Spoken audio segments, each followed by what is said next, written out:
ব্লগে নতুন রেসিপিতে সবাইকে স্বাগতম। আজকে নতুন একটি রেসিপি নিয়ে আসছি পাতাকপি দিয়ে কিভাবে আমরা ডিম দিয়ে সুন্দর একটি রেসিপি তৈরি করব।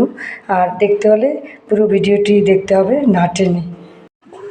কপিটা আমার প্রপারলি সিদ্ধ হয়ে গেছে, এখন আমি ঢেলে নেব। সুন্দর করে ঢেলে দেখুন, সিদ্ধ করা কপিগুলো আমি এখন ভালো করে চিবড়িয়ে পানিগুলো ঝেড়ে নেব, কারণ এতে প্রচুর পরিমাণ পানি জমে। দেখুন কতগুলো কপি ছিল, একদম কম হয়ে গেছে। যাদের ঘরে পরিবারের সংখ্যা বেশি, সদস্য সংখ্যা, তারা বেশি পরিমাণে নিতে পারেন। আমি অল্প লোক দেখে আমি অল্প একটু কপি নিয়েছি। এই যে দেখেন, এগুলোকে মিশ্রণ। এখন সিদ্ধ করা কপিগুলো আমি বিভিন্ন পদের মশলা দিয়ে মিশ্রণ করে নেব।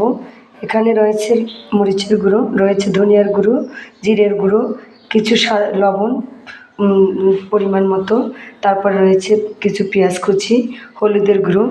ঝাল যে যতটুকু পছন্দ করেন অতটুকুই খাবেন, অতটুকুই দিবেন। বেশি ঝাল যারা পছন্দ করেন তার বেশি দিবেন। এরপরে আমি দিয়ে দেবো এর ভিতরে একটি কাঁচা ডিম দিয়ে দেব। যাদের পরিমাণে বেশি নেবেন কপি, তারা ডিমটা বেশি দেবেন। আমি অল্প নিয়েছি বলে আমি একটা ডিমই দেব, কারণ একটা ডিমই যথেষ্ট। আর যারা বেশি পরিমাণে কপি নেবেন তারা 2-3টা ডিম দিলেই ভালো হবে। ডিমের সাথে সমস্ত উপকরণগুলো সুন্দর করে মেখে নেব, একদম এভাবে করে। এখন শীত বলে কথা, কপির সিজন, তাই শুধু ভাজি না খেয়ে এভাবে খেয়ে দেখবেন, অনেকটাই মজা লাগবে এবং পরিবারের সবাই পছন্দ করবে। এই যে দেখুন, সুন্দর করে এভাবে একটু বাদামি কালার হয়ে গেলে ভাজা কমপ্লিট করে মশলাটুকু এভাবে ভালো করে কষিয়ে নেব।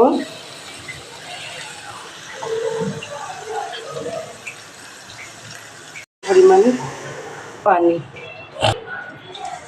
বেশি পানি দিবেন না, কারণ তাহলে ওগুলো ভাজি করা আরও নরম হয়ে যাবে।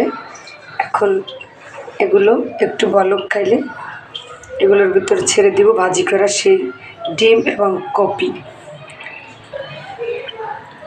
কপিগুলো দেওয়ার আগে ঝোলের ভিতরে দিয়ে দেবো এরকম কুচি করা টমেটো, যাতে করে এটা ভালোভাবে সিদ্ধ হয়ে যায় এবং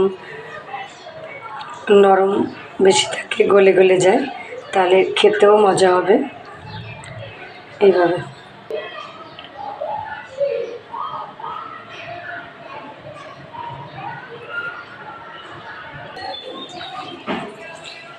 এবার ভেজে রাখা ফুলকপি, রান্নাটা প্রায় কমপ্লিট হয়ে গেছে। আর একটু ঝোলটা টানিয়ে নেব। যে কালারটা কেমন আসছে কমেন্ট করে জানাবেন। দেখুন কি সুন্দর একটি কালার চলে আসছে, খেতেও দারুণ, কারণ আমি আরও কয়েকবার এরকম খেয়েছি।